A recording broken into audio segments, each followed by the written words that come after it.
సర్వోన్నతుడు సర్వాధికారి అయిన మా ప్రియ పరలోకమందున్న మా కన్న తండ్రి, మీకు ఘనమైన శ్రేష్టమైన అతి పరిశుద్ధమైన నామమునకు మీకే స్తుతులు స్తోత్రాలు చెల్లిస్తున్నాం. నేను మరల మమ్మల్ని అందరినీ కూడా మీ పాదాల చెంత చేర్చి ఇటు విధంగా మీ మాటలను ధ్యానించుకోవటానికి మీరు మాకు దయచేసిన ఈ గొప్పదైన అవకాశాన్ని బట్టి మీకే స్తుతులు స్తోత్రాలు చెల్లిస్తున్నాం.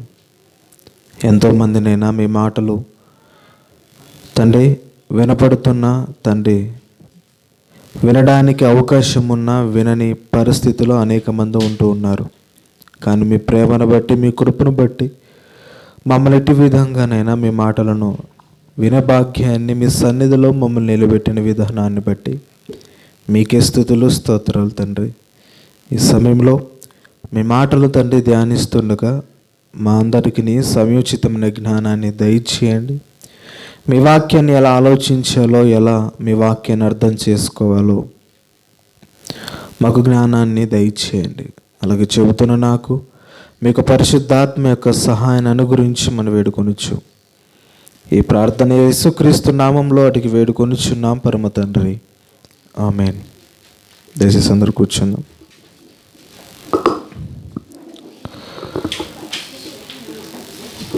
మొదటిగా తండ్రి దేవునికి నా హృదయపూర్వకమైనటువంటి కృతజ్ఞతాస్తుతులు చెల్లిస్తూ ఉన్నాను. అలాగే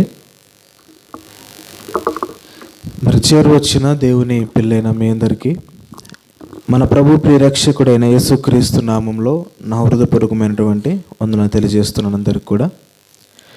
మరి దేవుని యొక్క మహాకృపను బట్టి మరి యొక్క పునరుద్ధాన దినమ రోజున మనం అందరము ఇటు విధంగా కలుసుకొని ఆయన గొప్పదైన మాటలను ధ్యానించడానికి దేవుడు చక్కటి అవకాశాన్ని మన జీవితంలో కల్పించాడు. అందరి బట్టి ఎల్లప్పుడూ దేవునికి మనం స్తుతులు చెల్లించే వారంగా మనం ఉండాలి. మరి వింటున్న మనం అందరము కూడా మన మనస్సును ఇక్కడ కొన్ని నిమిషాలను జాగ్రత్త మరి ఇక్కడ కేంద్రీకరించి వాక్యాన్ని వినాలి. ఎందుకంటే జాగ్రత్త పడకపోతే వాక్యం వినలేం. మన ఆలోచన ఇక్కడ లేకపోతే మనకు వాక్యం అర్థం కావు. మనం ఇక్కడ ఉంటాం కానీ బాడీ ప్రజెంట్, మైండ్ ఆబ్సెంట్గా ఉంటుంది. కనుక మన ఏకాగ్రత మొత్తం కూడా వాక్యం మీద ఉంచి మనము వాక్యమైన అద్దె దగ్గరకు వచ్చాం కనుక వాక్యం వింటున్న ప్రతిసారి మన లోపల కన్ఫర్మ్గా కనబడుతూ ఉంటాయి. ఎందుకంటే వాక్యం దేంతో పోల్చబడిందని చెప్పాడు? అద్దంతో పోల్చబడింది. వాక్యం దగ్గరకు వచ్చిన ప్రతిసారి కూడా నా లోపం ఏంటో, నా లోపల ఏం మార్చుకోవాలో వాక్యం తెలియపరుస్తూ ఉంటుంది. కనుక అలా మనము జ్ఞానవంతుడు ఏం చేస్తాడు అని అంటే ఆ లోపం కనపడిన తర్వాత ఆ లోపాన్ని సరి చేసుకుంటాడు, ఆ లోపాన్ని తీసేసుకుంటాడు. అజ్ఞానవంతుడు ఏం చేస్తాడు? అజ్ఞానుడు ఆ లోపాలు కనపన్నా అలాగే పెట్టేసుకుంటాడు. పిచ్చోడు ఏం చేస్తాడు? చేతికి దెబ్బ తగిలితే పెద్దగా పట్టించుకోడు. పిచ్చోడు కాని వ్యక్తి జ్ఞానవంతుడు ఏం చేస్తాడు? దెబ్బ తగిలిన వెంటనే కట్టించుకోడు. ఎందుకు? తొందరగా బాగా కావాలి అని. అలాగే వాక్యం అనే ఔషధం మనకి అవసరం కనుక ఈ లోపం మనలో కనపడుతున్నప్పుడు ఈ వాక్యం ద్వారా మనం ఏం చేసుకోవాలి? తెలిసినప్పుడు సరి చేసుకోవాలి.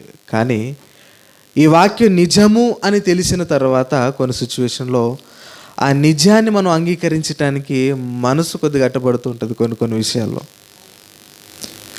ఆ మనసు చాలా ప్రమాదకరం కనుక వాక్యాన్ని మనం కొన్ని విషయాలు చాలా జాగ్రత్తగా ఆలోచించేద్దాం. రైట్, గత వారంలో కొన్ని మాటలు మనం ధ్యానించాం. దేని గురించి మనం ధ్యానించాం? కొరింథీ సంఘం గురించి మనం ధ్యానించాం. వినాలి జాగ్రత్తగా. కొరింథీ సంఘంలో దేని గురించి మనం ధ్యానించాం? లోపాల గురించి. ఆ లోపం ఏంటి? అక్కడ జారత్వం గురించి. ఇంకా ముఖ్యంగా అది తప్పని చెప్పబడింది అక్కడ. ఇంకా ఏం చూసుకున్నాం? ముఖ్యమైన పాయింట్ ఒకటి, అది ఇంపార్టెంటే. కానీ మనం నిన్న వారం తెలుసుకున్న ముఖ్యమైన పాయింట్ ఏంటి? ఆ సారాంశం మొత్తం కూడా, ఆ యొక్క 5వ అధ్యాయం సారాంశం మొత్తం కూడా పౌలు గారు చెబుతున్నాడు కొరింథీ సంఘానికి. ఆ సారాంశంలో ఏది ముఖ్యంగా ఉంది? అది దేని కొరకు వాళ్ళు ఇచ్చించుకుంటున్నారు? అంటే తప్పు కనపడినా మార్పు చెందడానికి వాళ్ళు మనసు రావట్లేదు. తప్పు కనపడినా సరే ఆ తప్పును బట్టి హెచ్చించి పొందుతూ ఉన్నారు వాళ్ళు. అందుకనే తప్పు కనపడినప్పుడు ఏం చేయాలి? సంఘం సరి చేసుకోవాలి. గద్దించిన తర్వాత సరి చేసుకోవాలి. కానీ కొరింథీ సంఘం ఎలాగుంది? ఆడ పౌలు గారు చెబుతున్నా సరే మొదటిగా వచ్చి చెప్పి వెళ్ళిపోయాడు. ఫస్ట్ టైం వచ్చి చెప్పి ఆయన వెళ్ళిపోయాడు. మరలా ఆయన మొదటిగా పత్రిక రాస్తూ మీలో లోపాలు ఉన్నాయి, కనపడినాయి కదా, మీరు ఎందుకు ఫస్ట్ టైం వచ్చినా సరే మీరు ఎందుకు ఇప్పుడు తెలిసింది మీకు తప్పని మీరు మరలా ఎందుకు దాన్ని చేస్తున్నారు? మరలా తప్పు విషయం మీరు ఎందుకు అతిశయపడుతున్నారు? తప్పు తెలిసినా సరే మీరు ఏం చేయాలి? సరి చేసుకోవాలి, తీసేసుకోవాలి కదా. మరి సంగమా మీరెందుకు అతిశయపడుతున్నారు? మీలో ఎంత పెద్ద లోపమో అని చెబుతున్నాడు పౌలు గారు కొరింథీ సంఘాన్ని గురించి. అదే నిన్నటి వారం మనం తెలుసుకున్నాం. సంఘాల్లో కూడా బోధ విషయంలో కూడా ఇవి తప్పులు కనపన్నా సరి చేసుకోలేని సంఘాలుగా అనేకమైనవి ఉన్నాయి. మనం అలాగా ఉండకూడదు. రైట్, ఈరోజు మరికొన్ని విషయాలు మనము ఆలోచించడానికి ప్రయత్నించేద్దాం. మనకి అనేకమైన విషయాలు బైబిల్లో మనకి వాక్యాలుగా కనపడుతున్నప్పటికీ కొన్ని సందర్భాలు మనకు నేర్పించడానికి దేవుడు బైబిల్లో కొంతమందిని ఎత్తుకొని వస్తాడు. అవునా? బాగా ఆలోచించాలి. బైబిల్లో మనకు నేర్పించడానికి సన్నివేశాలు డైరెక్ట్గా వాక్యాలు నేర్పిస్తూ ఉంటాడు. మీరు ఎలా బ్రతకండి, ఇలా మీరు జీవించండి అని. కానీ కొన్ని సందర్భాలలో కొన్ని పరిస్థితులను పాతవిలో అంటే పాత నిబంధనలో ఉన్న పరిస్థితులను ఎత్తి మీరిలా బ్రతకకండి అని చూపిస్తూ వస్తున్న సందర్భాలు కొన్ని ఉన్నాయి. అదే పౌలు గారు కొన్ని సన్నివేశాలు చూపిస్తాడు ఇప్పుడు కొరింథీ సంఘానికి. ఎందుకంటే కొరింథీ సంఘం ఎలాంటిదో మనకు బాగా తెలుసు. ఎన్ని లోపాలు కలిగి ఉన్నాయో కొరింథీ సంఘం అని మనకు పౌలు గారు ఎన్నో ఎత్తి చూపించాడు పత్రికల్లో. అవి దాంట్లో పౌలు గారు ఆ లోపాలను మళ్ళీ చెబుతూ చూపిస్తూ మీరు పాత నిబంధనలో ఉన్నటువంటి వారి జీవితాల్లో మీరు ఉండకండి అని ఈ కొరింథీ సంఘానికి ఎత్తి చూపిస్తాడు. ఇప్పుడు వారిద్దరిని చూపిస్తూ ఇప్పుడు మనకు కూడా బోధ చేస్తున్నాడు అపోస్తలుడైన పౌలు గారు. కొరింథీ సంఘానికి చూపిస్తున్నాడు మనకి. అలాగే కొరింథీ సంఘానికి చెబుతున్నటువంటి కొన్ని పరిచయాలను, కొన్ని సందర్భాలను ఎత్తి చూపిస్తున్నాడు కదా వాళ్ళకి. ఆ పాతవి కూడా మనకి బోధ చేస్తూ ఉన్నాయి. పాత నిబంధన బోధ చేస్తున్నాయి. ఈ కొత్త నిబంధనలో ఉన్నటువంటి కొరింథీ సంఘం కూడా మనకు బోధ చేస్తున్నాయి. అవేంటో, ఆ సందర్భం ఏంటో ఈరోజు మనము కొన్ని మాటలు మనం ఆలోచించడానికి ప్రయత్నం చేద్దాం. రైట్, అపోస్తలుడైన పౌలు గారు కొరింథీ సంఘానికి మరి లేఖ రాస్తూ మొదటి పత్రికలో 10వ అధ్యాయంలో కొన్ని సన్నివేశాలు మనకు కనపడతాయి. చాలా జాగ్రత్తగా ఈ విషయాలు మనం అందరము చాలా జాగ్రత్త పరిశీలన చేయాలి. ఎందుకంటే పౌలు గారు డైరెక్ట్గా మాట్లాడుతూ వేరే వ్యక్తులను తీసుకొని వస్తాడు మన ఆ కొరింథీ సంఘానికి బుద్ధి చెప్పడానికి, ఆ కొరింథీ సంఘానికి జ్ఞానాన్ని ఇవ్వటానికి. సేమ్ అపోస్తలుడైన పౌలు గారు కానీ లేకపోతే యేసుక్రీస్తు వారు కానీ కొన్ని ఉపమానాలు ఎలాగే చెప్తారో అర్థమవుతుందా? యేసుక్రీస్తు వారు ఉపమానాలు ఎందుకు చెప్పేవారు అంటే, ద్రాక్షవల్లి అనగానే ఒక వ్యవసాయకుడు ఒక తోట ఇదంతా తీసుకొని వస్తాడు. అలాగే ఆ కొరింథీ సంఘానికి ఒక జ్ఞానాన్ని నేర్పించారన్న సదుద్దేశంతో పాత నిబంధనలో ఉన్న కొంతమంది వ్యక్తులను, కొంతమంది గ్రూప్ని తీసుకొని వచ్చి మాట్లాడతాడు ఇక్కడ. అదేంటో ఒకసారి మనం బాగా ఆలోచించాలి. రైట్, చాలా జాగ్రత్తగా మాటలు మనం ఆలోచించేద్దాం, గ్రహిద్దాం. రైట్, 10వ అధ్యాయంలో మాట్లాడుతూ మొదటి వచనం నుంచి చాలా జాగ్రత్తగా మనం ఆలోచించేయాలి. సహోదరులారా అంటే ఎవరు? సంఘం. రైట్, మనందరి గురించి మాట్లాడుతూ పౌలు గారు అక్కడ కొరింథీ సంఘాన్ని కోట్ చేస్తూ ఇప్పుడు మనందరి గురించి కూడా మనం ఆలోచించాలి. రైట్, సహోదరులారా ఈ సంగతి మీకు తెలియకుండుటకు నాకు ఇష్టం లేదు. తెలియకుండుట నాకు ఇష్టం లేదు. ఇష్టం లేదు అంటున్నాడు. ఏ విషయంలో ఇష్టం లేదు అంటున్నాడు? తెలియకుండుట నాకు ఇష్టం లేదంటే మీకు తెలియకపోవుట నాకు అంటే మీకు ఈ విషయం ఇన్ని రోజులైనా మీకు తెలియట్లేదు కదా, ఆ తెలియట్లేదు అనే విషయం నాకు ఇష్టం లేదు. ఎందుకంటే మీరు తెలుసుకుంటే మారేవాళ్ళు, మీరు తెలియకోకుండా మీరు నెగ్లిజెన్స్గా కొరింథీ సంఘం మీరు ఉన్నారు ఆ విషయాల గురించి. కాబట్టి నాకైతే అలాగ ఇష్టం లేదు. కాబట్టి ఆ విషయాన్ని మీకు ఇప్పుడు నేను చెబుతాను అంటున్నాడు పౌలు గారు. మీకు ఏదైతే తెలియదు అంటున్నారో, తెలియకోకుండా మీరు ఉంటున్నారో ఆ క్రియ నాకు ఇష్టం లేదు. తెలుసుకోకుండా మీరు ఉంటున్నారు ఇన్ని రోజులు, నాకు అది ఇష్టం లేదు. మరి ఏది ఇష్టం? మీకు ఇప్పుడు చెప్పడము, మీకు నేర్పించడం అనేది నాకు ఇష్టం.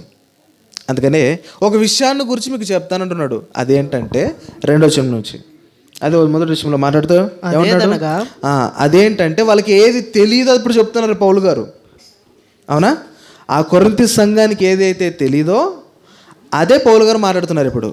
అదేంటంటే మన పితరులందరూ మేఘం క్రింద నుండిరి, మేఘము కింద నుండిరి. మనకు అర్థం కావాలి ఇప్పుడు. మన పితరులు మేఘం కింద ఉండేరు అనగానే ఎవరు గుర్తుకురాలి వెంటనే? ఇశ్రాయేలు ప్రజలేనా?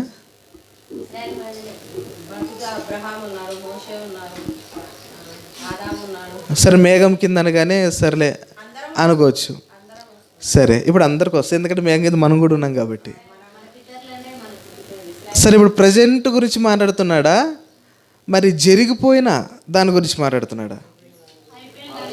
అయిపోయింది, జరిగి వెళ్ళిపోయింది. అది అంటే చరిత్ర మాట్లాడుతున్నాడు పౌలు గారు ఇప్పుడు కదా. పితరులను కానీ అనేక మంది వస్తారు మరలా, కానీ ఇక్కడ చెబుతున్న పితరులు ఎవరు మనకి ఇంకా క్లారిఫికేషన్ అర్థం కావడానికంటే కింద చదువుదాం, ఇంకా చూద్దాం. అదేదనగా మన పితరులందరూ మేఘము కింద నుండిరి. ఇది మనకు ఒకవేళ డౌట్గా ఉంటే సర్లే ఇంకో ముందు అడిగేద్దాం, ఎవరు తెలియడానికి. వారందరూ సముద్రంలో నడిచిపోయిరి. రైట్, సముద్రంలో నడిచిపోయి. ఇక్కడ క్లారిఫికేషన్ అయింది. ఎవరబ్బా వాళ్ళు? ఇశ్రాయేలు ప్రజలేనా? ఇశ్రాయేలు ప్రజలే. సముద్రంలో నడిచిన వారెవరు? ఇక బైబిల్ చరిత్రలో మనం చూస్తే 6 నెలల మీద నడిపించిన దేవుడు ఎవరు నడిపించాడు అని అంటే ఇశ్రాయేలు ప్రజలనే కదా. అంటే మొత్తానికి అపోస్తలుడైన పౌలు గారు ఎవరి గురించి మాట్లాడుతున్నాడు? ఆ కొరింథీ సంఘానికి ఇశ్రాయేలు ప్రజల గురించి చెబుతున్నాడు, పరిచయం చేస్తున్నాడు ఇప్పుడు. ఎవరికి? కొరింథీ సంఘానికి. అంటే వారికి తెలియదా అని అంటే తెలియదు. అందుకని తెలియకుండా నాకు ఇష్టం లేదంటున్నాడు అక్కడ పౌలు గారు. రైట్, ఏం పరిచయం చేస్తున్నాడు? ఎందుకు వారిని ఎత్తుకొని రావాల్సి వచ్చింది అక్కడ? జనరల్ ఇశ్రాయేలు ప్రజలు ఎవరు జనరల్గా ప్రతి ఒక్కరు చాలామంది తెలుసు, కానీ ఎందుకు పౌలు గారు వారిని ఎత్తుకొని వచ్చి చెబుతున్నాడు, దాని కింద సందర్భం ఎందుకు చెప్పాల్సి వచ్చిందో ఈరోజు మనం ఆలోచించాలి. రైట్, చూద్దాం. వారందరూ సముద్రములో నడిచిపోయిరి. అందరూ మోషేను బట్టి మేఘములోను సముద్రములోను బాప్తిసం పొందిరి. అందరూ ఆత్మ సంబంధమైన ఒకే ఆహారమును భుజించిరి. అందరూ ఆత్మ సంబంధమైన ఒకే పానీయమును పానము చేసిరి. ఏలయనగా తమ్మును వెంబడించిన ఆత్మ సంబంధమైన బండలోనిది త్రాగిరి. ఆ బండ క్రీస్తే. ఆ బండ. ఇదంతా చదివినప్పుడు 100% ఎవరి గురించి మాట్లాడుతున్నాడు ఇక్కడ? ఇశ్రాయేలు జనాంగం. క్లారిఫికేషన్ అయిపోయింది. ఇప్పుడు ఇదంతా వాళ్ళ గురించి చెప్పిన తర్వాత ఇప్పుడు వారు ఎలాంటి వారో ఇప్పుడు మొదలు పెడతాడు. ఇప్పుడు వారి హిస్టరీ అంటే చెప్పాడు. ఇప్పుడు అంటే దేవుడు ఎలా తీసుకొని వచ్చాడు, ఎవరు తీసుకొని వచ్చారు, మధ్యలో జరుగుతున్నవి అక్కడక్కడ పాయింట్స్ చెప్పాడు అంతే, వాళ్ళు గుర్తుకు రావడానికి. అప్పుడు మనం కూడా మాట్లాడుతూ ఏదైనా గుర్తుకు రాలేదనుకోండి, మనం చెప్పేది మొత్తం చరిత్ర చెప్తామా, ముఖ్యమైనవి చెప్తామా? మొత్తం చెబుతామా, ముఖ్యమైనవి చెప్తామా? ఫస్ట్ మనం అర్థం కాలేనప్పుడు మనం ఏం చేస్తాం చెప్పండి? ఆ రోజు మనం అక్కడికి వెళ్ళాం కదా అన్నప్పుడు నాకు గుర్తు రాలేదంటాను నేను. మీరేం చెప్తారు అప్పుడు? అది ఆ రోజు వర్షం పడింది కదా అంటే రైట్, వర్షం పడింది అంటే చిన్న పాయింటే కానీ మొత్తం గుర్తుకు వచ్చేస్తుంది నాకు. అలాగే పౌలు గారు కూడా అక్కడక్కడ 2-3 పాయింట్లు చెప్పాడు. ఇప్పుడు క్రీస్తు బండ గురించి, తర్వాత అక్కడ నడిపించే ఆ ఇశ్రాయేలు యొక్క సముద్రం నడిపించి ఈ 2-3 పాయింట్లు చెప్పేశాడు ఇక్కడ. ఆ విషయాలు చెబుతూ వారు ఎలాంటి వారు ఇప్పుడు చెప్తాడు. మనం బాగా ఆలోచించాలి. మీ అందరి ఏకాగ్రత ఇప్పుడు ఇక్కడ పెట్టేయాలి. రైట్, చూద్దాం ఏమంటున్నాడు ఇక్కడ. అయితే దేవుడు ఎలా చేశాడు వారందరినీ కూడా. ఒకసారి ఇశ్రాయేలు చరిత్ర మనం ఆలోచన చేస్తే వారిని ఎలా నడిపించుకొని వచ్చాడు ఐగుప్తు దేశం నుంచి ఇశ్రాయేలు జనాంగాన్ని కదా. వారి జీవితం ఎలా ఉందనంటే ఒక లగ్జరీ లైఫ్గా నడిపించుకుంటూ వచ్చాడు. జనరల్గా చెప్పాలంటే ఎలా నడిపించుకొని వచ్చాడు? మంచిగా అసలుకి వాళ్ళకి ఆహారం అనేది కూడా తక్కువ చేయలేదు. పగలైతే మేఘస్తంభం ఎండ కొడుతుందేమో అని, రాత్రి అయితే అగ్నిస్తంభంగా పెట్టాడు. వాళ్ళు నడుస్తున్నప్పుడు అసలుకి చెప్పులు కూడా అరగనివ్వకోక నడిపించాడు. అంటే ఒక రేంజ్లో నడిపించి కూడా వచ్చాడు వారిని కదా. సముద్రాన్ని పాయలు చేయడం అంటే వాళ్ళ గురించి అసలుకి ఆ సముద్రాన్ని విడితీయడం అంటే మనిషి వల్ల అయ్యే పని కాదు. కానీ దేవుడు ఆ ఇశ్రాయేలు జనాంగాన్ని గురించి సముద్రం విడుదల చేస్తాడు, రెండుగా చేశాడు. ఎన్ని గొప్ప గొప్ప కార్యాలు చేస్తాడో మనకు బాగా తెలుసు. కానీ అన్ని గొప్ప గొప్ప కార్యాలు చేసినా ఇశ్రాయేలు జనాంగం ఎలాగుందంటే అని ఎత్తుతున్నాడు. ఇప్పుడు చూద్దాం, బాగా ఆలోచించాలి. అయితే వారిలో ఎక్కువ మంది దేవునికి ఇష్టలుగా ఉండకపోయిరి. ఎలా ఉన్నారంటే ఇప్పుడు ఎక్కువ మంది ఎలా ఉన్నారట? దేవునికి ఇష్టలుగా లేకపోయారు. అంటే దేవుడు ప్రతిదాన్ని ఆ ఇశ్రాయేలు జనాంగానికి ఎలా ఇచ్చాడు? అనుగుణంగానే అనుకున్న దానికన్నా ఎక్కువ ఇచ్చాడు కదా. నడిపించే దాని విషయంలోనే ఎంతో విలువైనవి ఇచ్చాడు. ఆహార విషయంలో కూడా ప్రపంచంలో ఎవ్వరు తినని ఆహారం వాళ్ళు తిన్నారు ఆ రోజు, అదే మన్నా కదా. అలాంటి ఆహారాన్ని వాళ్ళకి ఇచ్చిన, అంత గొప్పగా ఆ యొక్క కానాను దేశాన్ని వాళ్ళకి ఇచ్చిన వారట అనేక మంది ఇశ్రాయేలు ప్రజలు దేవుని ఇష్టలుగా బ్రతకలేరు. ఇదొక లోపం. ఇది ఇశ్రాయేలు గురించి మాట్లాడుతూ ఇప్పుడు కొరింథీ సంఘానికి ఎందుకు చెబుతున్నాడు? ఇప్పుడు అక్కడ వారిలో లోపం కనపడుతుంది. దేవుడు మీకు ఇన్ని చేసినా మీరెందుకు దేవునికి ఇష్టలుగా ఉండలేకపోతున్నారు గనుకనే ఆనాడు ఇశ్రాయేలు ప్రజలైన వారందరినీ తీసుకుని వస్తున్నాడు పౌలు గారు కదా. ఆలోచించాలి బాగా. ఇంకా చదువు ఏమంటున్నాడు? వారు ఆశించిన ప్రకారము దేవునికి ఇష్టలుగా ఉండకపోయారు గనుక, 5వ వచనంలో చూడగలిగితే, అయితే వారిలో ఎక్కువ మంది దేవునికి ఇష్టలుగా ఉండకపోయారు గనుక అరణ్యంలో సంహరింపబడిరి. ఏమైపోయారట? అరణ్యములో సంహరించడం అంటే ఏంటి? చచ్చిపోవడం, అంటే చంపడం, మరణించడం. ఎందుకు మరణించారు అని అంటే ఆనాడు ఇశ్రాయేలు ప్రజలు దేవునికి ఇష్టలుగా ఉండలేకపోవటం వలన. ఇదే పాయింట్ ఇప్పుడు కొరింథీ సంఘంతో మాట్లాడుతూ, కొరింథీ సంఘమా, ఆనాడు ఇశ్రాయేలు ప్రజలు ఏ విధంగా అయితే దేవునికి ఇష్టలుగా లేకోకుండా మరణించారో, కొరింథీ సంఘం మీరు కూడా ఇప్పుడు ఎలా ఉన్నారో తెలుసా? దేవునికి ఇష్టలుగా లేకపోతున్నారు. ఇప్పుడు జాగ్రత్త అని చెబుతున్నాడు ఇప్పుడు పౌలు గారు. దేవునికి ఇష్టలుగా లేరు కనుకన, లేకపోతే ఏముంటుందో చెప్తాడు కింద. ఏంటి? చచ్చిపోయారు ఆనాడు వాళ్ళు ఎలాగైతే చచ్చిపోయారో మీకు కూడా తొందరలోనే ఉందని చెబుతున్నాడు ఇప్పుడు పౌలు గారు కొరింథీ సంఘానికి. అంటే దేవునికి ఇష్టలుగా బ్రతకపోతే దేవుడు ఏం చేస్తాడు? కన్ఫామ్గా ఫస్ట్ చేసే పని అయితే అది కాదు. ఏం చేస్తాడు? ఫస్ట్ కన్ఫామ్గా ఇస్తాడు. ఏంటి? నువ్వు మారుతావా లేదా అని. ఏం చేస్తాడు? నువ్వు ఇంకా ఎన్ని రోజులు మారుకోకుండా ఉంటావు ఇలాగే? ఫలించవా? నీ ఆలోచన మారదా? నేను చెప్పినట్టు నువ్వు వినవా అని దేవుడు కొన్ని రోజులు చూస్తాడు. పరీక్ష కాలం అంటూ కొంత ఉంటుంది. ఆ పరీక్ష కాలంలో నువ్వు ఫెయిల్ అయిపోయావో ఇంకా భూమి మీద ఉండి ఏం ప్రయోజనం లేదు గనుక దేవుడు చేసే పని ఏంటి తర్వాత? అందుకని కొరింథీ సంఘమా, మీరు భయపడి జీవించాలంటున్నాడు. మీరు దేవుడు అంటే భయంగా మీరు భయపడాలి. దేవుడు అంటే, కొరింథీ సంఘానికి దేవుడు అంటే అసలుకి భయము లేనే లేదండి. అందుకే కొరింథీ సంఘం ఒక్కసారి చూడండి, ఆలోచించేయండి. దేవునికి ఇష్టంగా లేని పరిస్థితి ఎలాగుందో చూడండి ఒకసారి. ఇశ్రాయేలు చరిత్రను చూడండి ఒకసారి. ఇప్పుడు మీరు ఎలా ఉన్నారు? దేవునికి ఇష్టంగా ఉన్నారా? ఒకసారి పరిశీలన చేయండి అని కొరింథీ సంఘాన్ని చెబుతున్నాడు. ఇప్పుడు మనం కూడా ఆలోచించాలి అదే మాట. ఏంటి? మనందరము దేవునికి ఇష్టలుగా ఉన్నామా? లేమా? ఎందుకంటే మనం దేవుని ఇష్టాన్ని మర్చిపోయాం. ఎప్పుడో మనుషుల ఇష్టాన్ని ఎలా చేస్తే నా మీద ప్రేమ కలిగి ఉంటాడో అదే ఆలోచన చేస్తున్నాం, కానీ మనుషుల ఇష్టాన్ని నెరవేరుస్తున్నాం, కానీ దేవుని ఇష్టాన్ని మనము నెరవేర్చలేకపోతున్నామని మాట వరకే కాదు, క్రియల్లో కనపడుతున్న మన జీవితాల్లో. దేవుడు ముఖ్యం అనుకుంటే బైబిల్ ఉన్నది ఏంటో తెలుసా? మొత్తం కూడా ఆలోచన చేస్తే క్రీస్తు గురించి చెప్పినది ఏంటంటే, నువ్వు దేవుని వైపు వస్తే కుటుంబం నిన్నేం చేస్తుంది? దూషించదా? దూషిస్తుంది. అసహించుకున్నదా? ఇవన్నీ తెగించి నిలబడితేనే కదా అప్పుడు ఆ పరలోకం అనేది వచ్చేది. మరి ఇవేమి జరగకోకుండా మన పరలోకం వచ్చేస్తుందా? రాదు కదా. మరి దేవుని ఇష్టాన్ని నెరవేర్చేటప్పుడు ఇవన్నీ అడ్డుగా వస్తాయి. దేవుని ఇష్టాన్ని నెరవేర్చేటప్పుడు కుటుంబం అడ్డుగా వస్తుంది, బంధువులు అడ్డుగా ఉంటారు. వాటన్నిటిని దాటుకొని మనం రావాలి.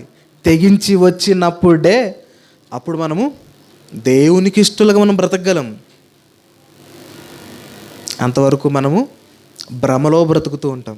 దేవుడు నన్ను ఇష్టపడుతున్నాలే, దేవుడు నన్ను బాగా నాకు ఆ కాలాన్ని ఇచ్చాడంటే ఇంక నేను దేవుని కొరకు బాగా బ్రతుకుతున్నానులే మనం అనుకుంటుంటాం. అది చాలా పెద్ద తప్పు.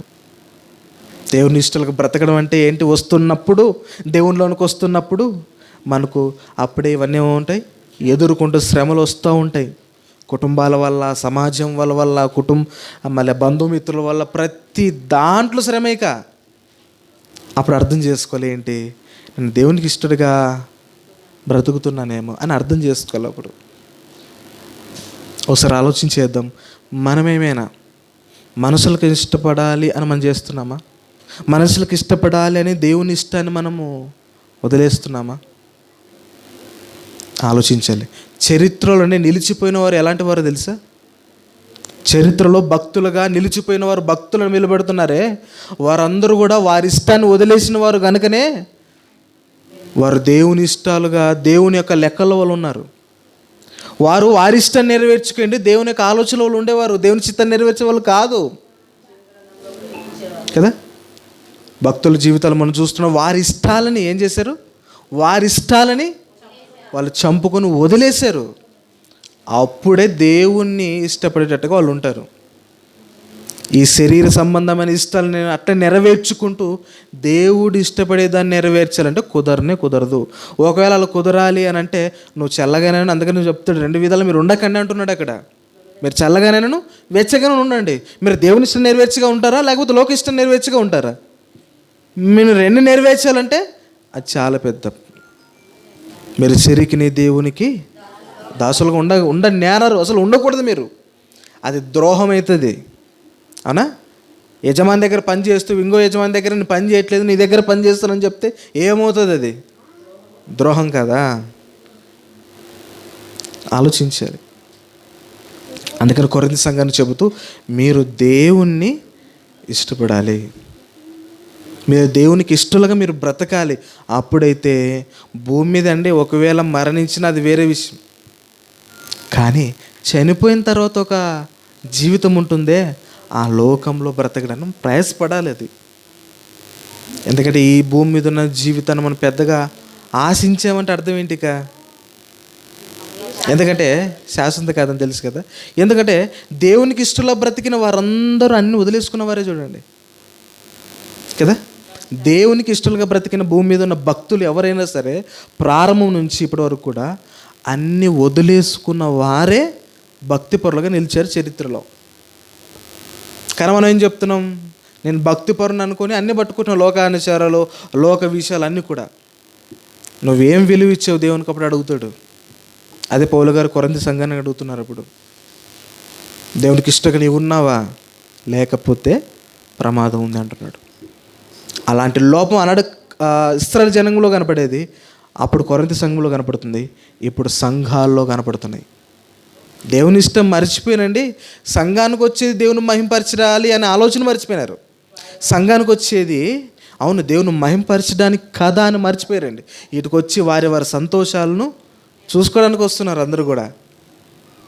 ఆదివారం ఎందుకు వస్తున్నారంటే ఈరోజు ప్రతిరోజు పనికి వెళ్తాం కదా మేము, ఆదివారం రోజైనా కలుసుకోవడానికి వస్తున్నామని అంటారే కానీ అవును దేవుని గణపరచడం మేము వస్తున్నాం అంటారా? ప్రతి 6 రోజులన్నీ కష్టపడుతుంటాం కదండి, ఆ రోజు రిలీఫ్గా వస్తున్నాం అని అంటారే కానీ అవును ఆ రోజు దేవుని గణపరచడానికి వస్తున్నాం అంటారా? సమాజం క్రైస్తవ యొక్క జీవితం మారిపోయిందండి. దేవునికి ఇష్టడుగా బ్రతకడం మానేసింది. అందుకని కొరింథీ సంఘమా మీరు ఎలా ఉన్నారు ప్రశ్న వేస్తున్నాడు. ఇప్పుడు మనకు కూడా వేస్తున్నాడు. మనం ఎలాగున్నాం? దేవుని ఇష్టలుగా మనం ఉన్నామా? చూద్దాం. ఇంకా దేవునికి ఇష్టలుగా బ్రతకకపోతే వాళ్ళు ఏమైపోయారు? అరణ్య మార్గంలో చంపబడ్డారు, మరణించారు కదా. చూద్దాం ఇంకా ఏం జరిగిందో చూద్దాం. కింద వారు ఆశించిన ప్రకారం వారు ఆశించిన ప్రకారము మనము చెడ్డవాటిని ఎవరు ఆశించారట? కొరింథీ పట్టణం అన్నామంటే అయిపోయాక. వారు అన్నప్పుడు మనం కొరింథీ పట్టణం అన్నామంటే మనం వాక్యం వినలేదని లెక్క. ఎట్లా లెక్క అవుతుంది? వారంటే కూడా కొంతమంది కొరింథీ పట్టణమే కదండి, వారనే పదం కూడా కొరింథీ పట్టణం గురించి మాట్లాడుతుంది అక్కడెక్కడ.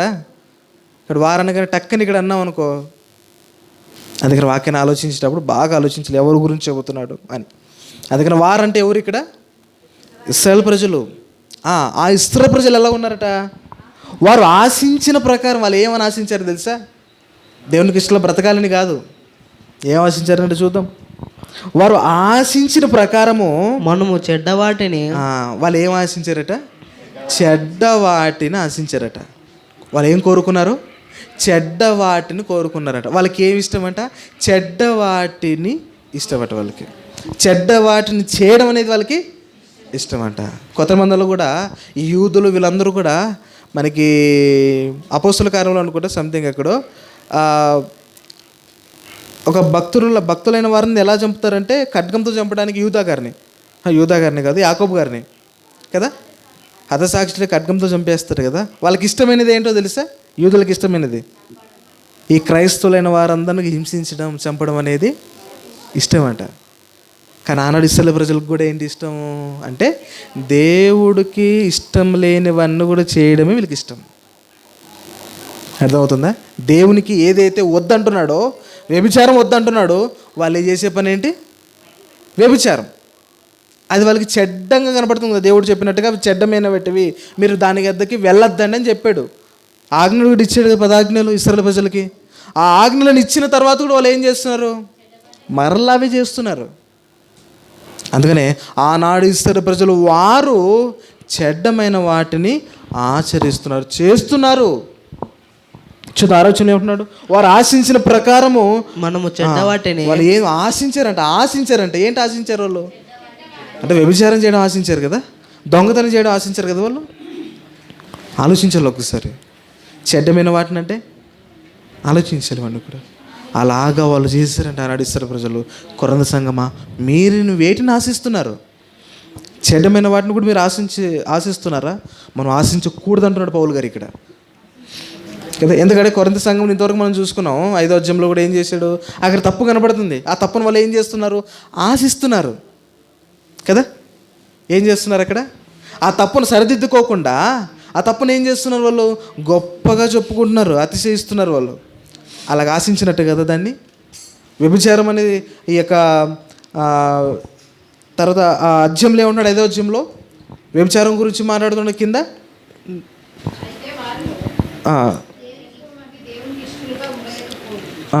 అయితే వారిలో కాదు, ఇక్కడ మనం 5వ అధ్యాయంలో చదువుకున్నాం కదా, ఆ జారత్వం గురించి మాట్లాడాడు కదా. అక్కడ ఆ జారత్వం అంటే దేవునికి ఇష్టం లేదు కదా, చెప్పాడు వాళ్ళకి కదా. అంత భయంకరంగా మీరు ఎందుకు చేస్తున్నాడంటే కొరింథీ సంఘానికి అంటే వాళ్ళు కూడా ఏం చేశారు?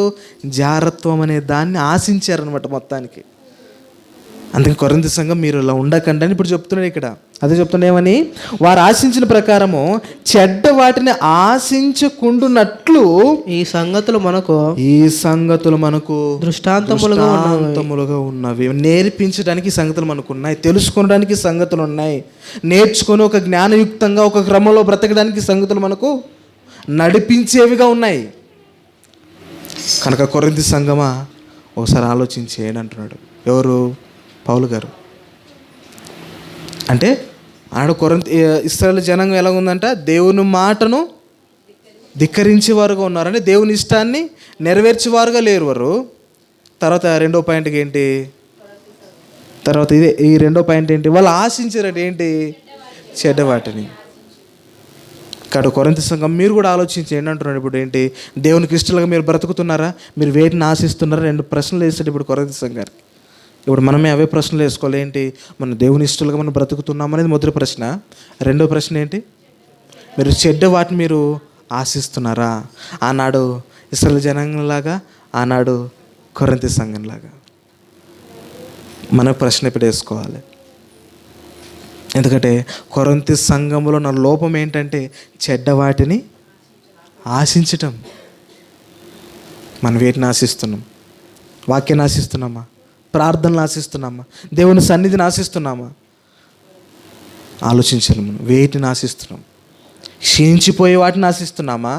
కలకాలం దేవునితో ఉండే ఆ భాగ్యాన్ని మనం ఆశిస్తున్నామా? ఆలోచించాలి ఒకసారి. అందుకని మాట్లాడుతూ దృష్టాంతములుగా ఉన్నవి జనులు తినుటకును, ఆనాడు జనులు కూడా ఎలా ఉన్నారంటే, జనులు తినుటకును త్రాగుటకును కూర్చుండి ఆడుటకు లేచిరి. వారి పని ఏంటి తెలుసా? ఇస్రాయేల్ జనాంగం పని ఎప్పుడు కూడా వాళ్ళు కోరుకునేది ఏంటంటే ఎంటర్టైన్మెంట్. అవునా? వాళ్ళు కోరుకునేది ఏంటి? అనాని ఇస్రాయేల్ ప్రజలు కూడా వాళ్ళు ఎప్పుడు కూడా కంప్లైంట్లు ఏమి ఇచ్చారు చెప్పండి? తిని గురించి కానీ, మమ్మల్ని బాగా చూసుకోలేదు, ఇవే ఉంటాయి. కానీ అవును, మా జీవితంలో భక్తి విషయంలో ఎప్పుడైనా అడిగారో చెప్పండి? అస్సలు. ఎందుకు? వారు కోరుకునేది ఆత్మ సంబంధమైనది కాదు, శారీరకంగా ఉన్నటువంటి ఆహార విషయంలో కానీ ఎంటర్టైన్మెంట్ కావాలి మాకు. అందుకని ఆ ఎంటర్టైన్మెంట్ కావాలని వారు ఒక విగ్రహాన్ని చేసుకొని హ్యాపీగా జీవిస్తున్నారు వాళ్ళు. అప్పుడు మోషే గారు 40 రోజులు కొండ మీదకి వెళ్ళిపోయిన తర్వాత కదా, పైకి వెళ్ళిపోయిన తర్వాత కింద చేసే పని ఏంటి? వాళ్ళు అంతగా బంగారం అంతా కలెక్ట్ చేసి ఇస్రాయేల్ ప్రజలందరూ కూడా, ఇంకా మోషే గారు ఉన్నారో లేదో, చచ్చిపోయారో మీకు తెలియదు, రాడేమో, ఇక మనకి దేవుడు ఎవరు అని ఇస్రాయేల్ ప్రజలందరూ ఏం చేశారు? ఇక అంత తీసుకొని ఒక లేఖ దూడను తయారు చేశారు, ఒక ప్రతిమను తయారు చేసి ఇదే మాకు దేవుడు. దాంట్లో ఆనందం కోరుకున్నారు వాళ్ళు. నిజంగా దేవుడు ఉన్నాడు, మమ్మల్ని నడిపించాడు, ఒక అన్ని కళ్ళకు కట్టినట్టుగా కనపడుతున్న వారు చేశారంటే వాళ్ళ ఆనందం దేంట్లో కోరుకుంటారు చూడండి కదా. మనం ఆలోచించాలి. ఇప్పుడు మనం కూడా ఆత్మ సంబంధం కోరుకుంటున్నామా? ఇశ్రాయేలు ప్రజలు అలా జీవించారు. కొరింథీ సంఘంలో చెప్తున్నాడు, ఇప్పుడు మనకు మాట్లాడుతున్నాడు. కొరింథీ సంఘం మీరు ఎలా ఉన్నారో ప్రశ్న వేస్తాడు. ఇప్పుడు మనం కూడా వేస్తున్నాడు ఏంటి? మీరు వేటిని ఆశిస్తున్నారు? వేటిని మీరు ఎంటర్టైన్మెంట్ శారీరకంగా కావాలని కోరుకుంటున్నారా, ఆత్మీయంగా కావాలని కోరుకుంటున్నారా? ఆనాడు జనులు ఎలా ఉన్నారంటున్నాడు అక్కడ? తినుటకు త్రాగుటకు ఆడుటకు మరల లేచి ఆడదామని వాళ్ళ ఆలోచన ఉందట. అంటే 24 గంటలు వాళ్ళు చేసే పని ఏంటి? తినాలి, తాగాలి, అరగడానికి, ఎగరాలి. ఇవే కదా వాళ్ళు 3 చేసే పనులు ఇవి. ఒక్కసారి వాళ్ళ జీవితాన్ని వెనక్కు తిరిగి చూస్తే ఇవే కనపడతాయండి. ఏంటి? తినేదే కనపడుతుంది, తాగిందే కనపడుతుంది, జల్స చేసిండేది కనపడుతుంది కదా. ఇప్పుడు మనకే ఆలోచించేద్దాం. మనం ఇప్పుడు ఎన్ని సంవత్సరాలు అయితే మనం బతికామో, 30 సంవత్సరాలు అయితే, నా 30 సంవత్సరాల జీవితాన్ని ఒకసారి తిరిగి ఆలోచించే. నా 30 సంవత్సరాల్లో దేవునికి విధేయులుగా బ్రతికిన కాలం ఎంత? నేను ఎంతవరకు బ్రతికాను? నేను ఎలా బ్రతికాను? తింటూ బ్రతికానా? త్రాగుతూ బ్రతికానా? లేకపోతే ఇవన్నీ అయిపోయిన తర్వాత హ్యాపీగా జీవిద్దాము, జలస తిరుగుతామని బతికానా? ఈ 30 సంవత్సరాల్లో లెక్క కడితే ఒక రోజు మనకు ఉంటుంది చెప్పండి? 30 సంవత్సరాల్లో ఒక రోజును అంటే మొత్తం క్యాల్కులేషన్ చేస్తే కదా, భక్తి జీవితం ఒక రోజు ఎంతైనా మనలో ఉందా? 30 సంవత్సరాలు లెక్కేసి ఆ 30 సంవత్సరాల్లో రోజుకి ఇంత ఏం చేసినా ఒక రోజు అంతే పట్టే కాలం వస్తుందా? ఆలోచించాలి ఒకసారి. అందుకని ఇవన్నీ విషయాలు కొరింథీ సంఘానికి చెబుతున్నాడు. అంటే అర్థం ఏంటి? మీరు లేవు కనుకనే మీరు ఉండండి. మీరు కూడా తినడానికి ప్రయాసపడుతున్నారు, మీరు కూడా జలస చేయడానికి ప్రయాసపడుతున్నారు, మీరు కూడా తాగడానికి ప్రయాసపడుతున్నారు, మీకు వాటిని చేయడానికి మీరు ఆశపడుతున్నారు కొరింథీ సంఘమా. కాబట్టి మీరు మారండి అని పౌలు గారు చెబుతున్నాడు. ఇప్పుడు మనం కూడా ఆలోచన చేస్తే మనం ఎంతవరకు ఆలోచన చేస్తున్నాం ఒకసారి పరిశీలన చేసుకుందాం వాక్యం ద్వారా. అందుకని ఏమంటున్నాడు ఇక్కడ? మరలా జనులు తినుటకును త్రాగుటకును కూర్చుండి ఆడుటకు లేచిరి అని వ్రాయబడినట్లు వారిలో కొందరి వలె మీరు విగ్రహారాధకులై ఉండకండి అంటున్నాడు. ఎలా ఉండకండి అంటే వారిలో కొందరు వల్ల మీరు ఉండకండి, వారిలో కొందరు వల్ల మీరు ఉండకండి. కొరింథీ పట్టణమా, ఆనాడు ఇశ్రాయేలులాగా జీవించారు కదా, వారిలో కొందరు వల్ల మీరు ఉండకండి అంటున్నాడు. ఇప్పుడు మనకు కూడా చెబుతున్నాడు, కొరింథీ సంఘం లాగా, తర్వాత ఇశ్రాయేలు జనాంగం లాగా మనం ఉండకూడదు అని ఈ యొక్క బైబిల్ మనకు నేర్పిస్తుంది. విగ్రహారాధన అంటే కొత్త నిబంధన ప్రకారం వేరేక కదా, ఏంటి విగ్రహారాధన? దేవుని కన్నా ఏది ఎక్కువ ప్రేమించినా, అది తల్లి కానీ తండ్రి కానీ ఇష్టమైన నా కుమార్తె కానీ అని అంటాం మనం. వారిని ఎక్కువ ప్రేమించిన అంతే ఇక విగ్రహారాధన కదా. ఆ విగ్రహారాధన మనం చేస్తున్నాము. కనిపించే విగ్రహారాధన కన్నా భయంకరమైంది ఇది కదా. మనం చేసేది ఎక్కువ ఈ విగ్రహారాధన తెలుసా అండి మనకి. వాళ్ళు ఏదో మనం చూసి ఏం చెప్తున్నాం అంటే, మీరు మారండి వేరే దగ్గరికి, మనం చెప్పే మాట ఏంటి? అది మానేయండి మానేయండి, మనం ఏలెత్తి చూపిస్తాం. కానీ దేవుడు చెబుతున్న భయంకరమైన విగ్రహారాధన చేస్తున్నాం అయితే మనం కదా. మరి మనం చేస్తున్న విగ్రహారాధనకు మనం మార్చుతున్నామా? మనం మారడానికి ప్రయత్నం చేస్తున్నామా? వాళ్ళు కనపడుతున్న దానికి చేస్తున్నారు ఆరాధన. మనం కనపడుకోకుండా దేవునికి ఇవ్వాల్సిన ఆ స్థానాన్ని వారికి తీసేసి దేవుణ్ణి వేరే వ్యక్తిని పెడుతున్నాం మనం కదా. అది చాలా పెద్ద విగ్రహారాధన అండి. ఒకసారి ఆలోచించేయాలి, మనం చేస్తున్న విగ్రహారాధన ఏంటి ఆలోచించేద్దాం. అందుకనే వాటిలా మనం ఉండకండి, కొరింథీ సంఘంలో మనము ఉండకండి అని చెబుతున్నాడు. ఇప్పుడు ఇంకా కిందే ఉన్నాడు చూద్దాం. మరియు వారి వలె మనము వ్యభిచరింపక ఉందము. వ్యభిచారం అనేది కూడా ఏంటి? పాపం కదా. కొత్త నిబంధనకు వచ్చేసరికి వ్యభిచారం అంటే ఏంటి? పాత నిబంధన వ్యభిచారం అంటే ఏంటి అంటే చేస్తే, క్రియరూపకంగా చేస్తే వ్యభిచారం అవుతుంది. కొత్త నిబంధన యేసుక్రీస్తు చెప్పిన తర్వాత ఆ వ్యభిచారం ఏంటి కదా? నీ ఆలోచన. ఇది 3 రకాల వ్యభిచారాలు కనబడతాయి మనకి. బైబిల్లో 3 రకాల వ్యభిచారాలు. ఒకటి శారీరకంగా వ్యభిచారం, ఒకటి చూస్తే వ్యభిచారం, ఇవి చూస్తే వ్యభిచారం కదా. ఇంకోటి ఏంటంటే సేమ్ మొదట చెప్పినట్టుగా దేవుని కన్నా ఏది ఎక్కువగా చేసినది కూడా వ్యభిచారం. ఇంకా కొత్త నిబంధనలో సంఘాన్ని గురించి కూడా మాట్లాడుతూ అదే విషయాల గురించి వ్యభిచారం గురించి మాట్లాడుతాడు, పోలుస్తాడు దాని గురించి. అట్లా వ్యభిచారం అంటే ఏంటో కాదు, నువ్వు దేవుణ్ణి నమ్మకోకుండా వేరే దేవుణ్ణి నమ్మినది పాత నిబంధనలు కూడా చెప్తాడు ఈ మాట అనుకుంటా కదా. కనుక ఒకసారి ఆలోచించాలి. అందుకని మాట్లాడుతూ ఈ 3 రకాలైనటువంటి వ్యభిచారాల గురించి మాట్లాడుతూ, మేము వ్యభిచరింపక ఉందుము మనము వారి వలె 8వ వచనంలో, మరియు వారి వలె మనము వ్యభిచరింపక ఉందుము వారిలో ఇప్పుడు శారీరకంగా మాట్లాడుతున్నాడు. అక్కడ ఇశ్రాయేలు ప్రజల గురించి మాట్లాడుతూ వారిలో కొందరు వ్యభిచరించినందున ఒక్క దినముననే, ఒక్క రోజులోనే అంట 23,000 మంది 23,000 మంది చచ్చిపోయారట. ఎంతమంది?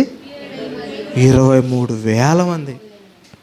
ఎంతమంది చచ్చిపోయారంటే లెక్కేయండి. అంత కోపం దేవునికి వ్యభిచారం అంటే కదా. కానీ కొత్త నిబంధనలో ఉన్న వ్యభిచారం ఇంకా కోపం అండి. పాత నిబంధనలో శారీరకంగా జరిగే వ్యభిచారం అనేది దేవుడు ఎంత కోపంగా చూపిస్తున్నాడో ఆలోచించేయాలి. కొత్త నిబంధనకు వచ్చిన తర్వాత దేవుని కన్నా నువ్వు ఏదైనా ఎక్కువ ఇష్టపడుతున్నావు అనుకో, అది వ్యభిచారం కింద, అది విగ్రహారాధన కింద. అది చేస్తే దేవునికి ఇంకా చాలా కోపం, బాధ కదా. అందుకని అలాంటి వ్యభిచారం వద్దంటున్నాడు. అదే ఎంతమంది చచ్చిపోయారంటే చూడండి, 23,000 మంది కదా. 23,000 మంది అంటే అమ్మో ఎంతమంది జనాంగం చూడండి అసలు కదా. 1000 మంది అనగానే అబ్బో అంటాం మనం. 23,000 మంది అంటే ఎంతమంది చూడండి కదా. ఆలోచించాలి, అంతమంది చేశారా? 23,000 మంది చేశారంటే లెక్కేండి ఒకసారి. దేవుడు కళ్ళెదుటగా దేవుడు కనబడుతున్నా, అంటే క్రియల రూపకంగా కనబడుతున్నా, ఇన్ని చేస్తున్నా వాళ్ళు చేసిన పని ఏంటి చెప్పండి? వ్యభిచరించద్దని దేవుడు ఎన్నోసార్లు చెప్పినా వాళ్ళు చేసిన పని ఏంటి కదా. తెలిసి చెప్పినా వాళ్ళు చేస్తున్నది. అందుకే అంత కోపం. ఎందుకంటే దేవునికి ఎక్కువ కోపం ఎప్పుడు వస్తుంది అంటే ఫస్ట్ తెలియకుండా చేస్తాం చూడు, అది వదిలేస్తారండి. తెలిసి చెప్పిన తర్వాత చేద్దాం, మేము ప్రత్యేకం జనంగా ఎంచుకుంటున్నాను, మీరు వేరే అని ఇన్ని రకాలుగా చెబుతున్నా మీరు మరలా వెళుతుంటే ఇంక దేవునికి ఎంత కోపం ఉంటుంది చెప్పండి కదా. మనం ఏం చేస్తాం చెప్పండి? మనం చెప్తాం పిల్లలకి ఏమని, ఇది చేయొద్దని రా అని. ఫస్ట్ తెలియకోని చేసినప్పుడు సర్లే తెలియకోని చేసేది కాబట్టి వదిలేస్తున్నాం, ఏం కదా, ఇంకో నెక్స్ట్ టైం మనం వార్నింగ్ ఇస్తాం. అది 2-3 సార్లు తెలిసి చేస్తున్నట్టు మనం ఏం చేస్తాం చెప్పండి? ఇలా కాదుగా ఇంకా అయిపోయా కదా. దేవునికి కూడా ఇప్పుడు మనకి ఎలాగైతే ఈ మనసు ఉందో అదే మనసుగా దేవుంది. దేవుడు కూడా ఏం చేస్తాడు, ఇక చూస్తాడు, గ్రహిస్తాడు. ఇంకా అలాగ ఉంటున్నావు ఏంటి, పేరు పెట్టుకుని అలా చేస్తున్నావు ఏంటి, ఇంకా బాధ అవుతుంది. బాధ తర్వాత వచ్చేది కోపం. అందుకని మీరు అలా చేయకండి అంటున్నాడు. ఏమన్నాడు, 23,000 మంది చచ్చిపోయారట. తర్వాత మనము ప్రభువును శోధింపక యుందుము వారిలో కొందరు శోధించి సర్పము వలన నశించిరి. ఎంతమంది చచ్చిపోతున్నారు చూడండి. ఫస్ట్ ఎంతమంది లెక్కలేదు, కానీ ఫస్ట్ దేవుణ్ణి మరి ఇష్టలుగా లేకపోయిన వారు వాళ్ళు చచ్చిపోయి నశించారు, సంహరింపబడ్డారని రాయబడింది. రెండోసారి ఇక్కడ వ్యభిచారం చేసిన దానికి 23,000 మంది చచ్చిపోయారు. మరి ఇక్కడ ఎందుకు చచ్చిపోయారు? మరలా ఇక్కడ దేవుని శోధించిన దానికి కదా. అనడిసరి ప్రజలు దేవుని ఏం చేశారు, శోధించారు. దేని విషయంలో? సనుక్కున్నారు, మాకు ఇది కావాలి కదా కదా. అలా సనుక్కుని దానికే సర్పాలు చచ్చిపోయారట. ఎంతమంది చచ్చిపోయినారు చెప్పండి. మధ్యలో ఎంతమంది రాలిపోయారు, అసలుకి వెళ్ళిపోయే లోపల. అక్కడి నుంచి స్టార్ట్ చేసిన ఆ జనాంగము అక్కడికి వెళ్ళిపోయేసరికి లేరు. వాళ్ళు కుమారులు ఉన్నారు, కానీ అక్కడి నుంచి అక్కడికి వెళ్ళిపోయిన వారు ఎంతమంది? ఇద్దరే, యెహోషువ, వీరిద్దరు వెళ్ళిపోయారు. మిగతా వాళ్ళు ఎందుకు వెళ్ళిపోయారు చెప్పండి? వాళ్ళకి ఇవన్నీ చేశారు. మళ్ళీ ఏం చేశారు? చెప్పాడేమని వ్యభిచరించద్దండి అని చెప్పాడు మీకు. వాళ్ళు చేసే పని ఏంటి? అదే, చచ్చిపోయారు. వ్యభిచారం చేసి 23,000 మంది చచ్చిపోయారు. దేవుణ్ణి ఇష్టలుగా బ్రతకండి అని చెప్పాడు. వాళ్ళు బ్రతికారా? లేదు. అక్కడ కొంతమంది చచ్చిపోయారు. ఇంకోటి ఏంటి? శోధించారు. దేవుని శోధించకూడదు. మీరు ఒక క్రమంగా ఉంటే శోధించరు వాళ్ళు. మీరు క్రమంగా ఉండండి, భయభక్తులుగా ఉండండి అని చెప్పాడు. వాళ్ళు ఏం చేశారు? క్రమంగా లేకోకుండా, భయభక్తులు లేకుండా దేవుని ఎవరు అన్నట్టుగా శోధించారు, చచ్చిపోయారు. అంటే ఎంతమంది చచ్చిపోయారు మనం అబ్జర్వేషన్ చేస్తే, ఆలోచన చేస్తే, వాళ్ళు ఎందుకు చచ్చిపోయారంటే దేవునికి ఇష్టలుగా లేకపోవడం వల్ల, దేవుని ఆజ్ఞను తిరస్కరించడం వలన. ఇవన్నీ చూస్తున్నప్పుడు మన సింపుల్గా ఇంతమందే కదా అని అనుకుంటాం కదా. లెక్క రాయించాడు అక్కడ. ఒక్కరు వ్యభిచార విషయంలో 23,000 మంది అంటే ఇంకెంతమంది చచ్చిపోయారు చెప్పండి. వాళ్ళందరి మరణాలు మనకు ఒక గుణపాఠాలుగా ఉన్నాయి. ఏంటి? వాళ్ళు వచ్చి మనం చెప్తున్నారు ఏంటో తెలుసా? ఇప్పుడు జనరల్గా వారు రారులేండి ఎప్పటికీ. వాళ్ళు వచ్చిన చెప్పే మాట ఏంటో తెలుసా? మేము ఎందుకు చచ్చిపోయింది తెలుసా? మేము ఇంత చేసిందని చచ్చిపోయాం, వ్యభిచారం చేసి చచ్చిపోయాం, దేవుని మాట విని కాక చచ్చిపోయాం కదా. మేము ఆయన శోధించి మేము చచ్చిపోయాం. దయచేసి ఇప్పటికైనా మీరు శోధించకండి, దేవునితో ఇలా వ్యభిచరించకండి, దేవునికి ఇష్టంలో మీరు బ్రతకండి అని వాళ్ళు ఇప్పుడు మొత్తుకొని ఉంటున్నా సరే వాళ్ళు ఏమైనా మారి ఇట్లా రాగలరా చెప్పండి అంటే అవకాశం లేదు. ఇక భూమి మీద ఉన్నప్పుడే అది అవకాశం కదా. మనకు పాఠాలుగా ఉన్నాయి. మనం మారుతున్నామా? ప్రశ్న వేసుకుందాం ఒకసారి. ఇన్ని చెబుతున్నా ఇంకా మనసు మనకి ఇంకా మారలేదా? అయితే గొడ్డలి తీసుకొని రా అంటాడు దేవుడు అప్పుడు కదా. అందుకని ఫలించిన ప్రతి తీగను దేవుడు ఏం చేస్తాడు? నరకబెట్టి అగ్నిలో పడేస్తాడు. కనుక అది జరగకోకుండా ఉండాలంటే వ్యభిచారులుగా కాకుండా, తర్వాత శోధించువారంగా కాకుండా, తర్వాత దేవునికి ఇష్టాలుగా లేదా చెడ్డ వాటిని ఆశించుకోకుండా మనం బ్రతకాలి. మనం ఎంతవరకు బ్రతుకుతున్నాం? ఒకసారి వాక్యం ద్వారా మనల్ని మనం పరిశీలన చేసుకుందాం. ఇంకా చూద్దాం, ఇంకా చాలా విషయాలు చెప్తాడు కింద పౌలు గారు. మీరు సనగకుడి, మనము ప్రభువును శోధింపక ఎందుము వారిలో కొందరు శోధించి సర్పం వలన నశించిరి. మీరు సనగకుడి. సంగమా, ఇప్పుడు కొరంథీ సంఘానికి చెబుతూ, సంగమే మీరు ఆనాడు ఇశ్రాయేలు చేసిన పనే తప్పే మీరు చెయ్యకండి, సనగడం. కాబట్టి మీరు సనగకుడి. వారిలో కొందరు సనిగి సంహారకుని చేత నశించి. ఇందాక చూసుకునేది ఏంటి? శోధించి చచ్చిపోయారు. ఇప్పుడు సనిగి చచ్చిపోయారు. కొద్ది డిఫరెన్స్గా ఉంటుంది దానికి దీనికి. శోధించడం ఏంటంటే నాకు కావాలి కావాలి కావాలి. సనుగుడు అంటే ఏంటి? ఇంకా పక్కకు వచ్చి ఎలాంటి వాడు చూడండి అంటే మన సనుగుడు మనకు తెలుసు బాగా, చాలా స్పెషలిస్ట్ కదా మనం దాంట్లో కదా, స్పెషలిస్ట్ సనకడంలో. దేవుని విషయంలో ఇది ఉండకూడదు. అలాగే చేసి వాళ్ళు ఏం చెప్పారట? అదే చెప్తున్నాడు. వాళ్ళు ఏం చేసి సనికి సంహారకుని చేత నశించరు, మొత్తం చచ్చిపోయారు. అప్పుడు కూడా వాళ్ళు ఈ చూస్తున్నప్పుడల్లా ఏంది ఒకటో ఒకటి చచ్చిపోతున్నారు చూడండి. కదా. ఎందుకు చచ్చిపోతున్నారు అని అంటే దేవుని మాటను అతిక్రమించడం వల్ల, దేవుని చెప్పినది చేయకపోవడం వల్ల, ఇవన్నీ చేస్తుండడం వల్ల వాళ్ళు చచ్చిపోతున్నారు కదా. ఆలోచించాలి ఒకసారి. ఇంకేమన్నాడు కింద? ఈ సంగతులు ఏ సంగతులు ఇంతవరకు మనం చూసుకున్నామే. ఈ పై నుంచి ఇంతవరకు 10 వచనాల వరకు కూడా ఈ సంగతులు దృష్టాంతములుగా వారికి సంభవించి యుగాంతమందున్న మనకు బుద్ధి కలుగుటకై వ్రాయబడెను. కొరింథీ సంఘానికి చెబుతున్నాడు అదే మాట. ఇప్పుడు మనకు కూడా చెబుతున్నాడు. ఏమని? ఈ సంగతులు రాస్తూ చదువుకుంటున్న మనకు ఏం కలగాలని రాస్తున్నాడు. ఇవన్నీ కూడా బుద్ధి కలగాలి, జ్ఞానం కలగాలి, నిజం తెలుసుకోవాలి, గ్రహించి పాపం నుంచి వేరు కావాలి. అందుకనే ఈ విషయాలన్నీ రాస్తున్నా అంటున్నాడు కొరింథీ సంఘానికి. ఇప్పుడు ప్రతి సంఘానికి లేఖ రాదా చెప్పండి? ఇదంతా కూడా భూమి మీద ఉన్న ప్రతి సంఘానికి ఈ మాటలు వర్తిస్తాయి. ప్రతి సంఘానికి లేఖ రాస్తుండే పౌలు గారు, మీరు మారండి అని కదా.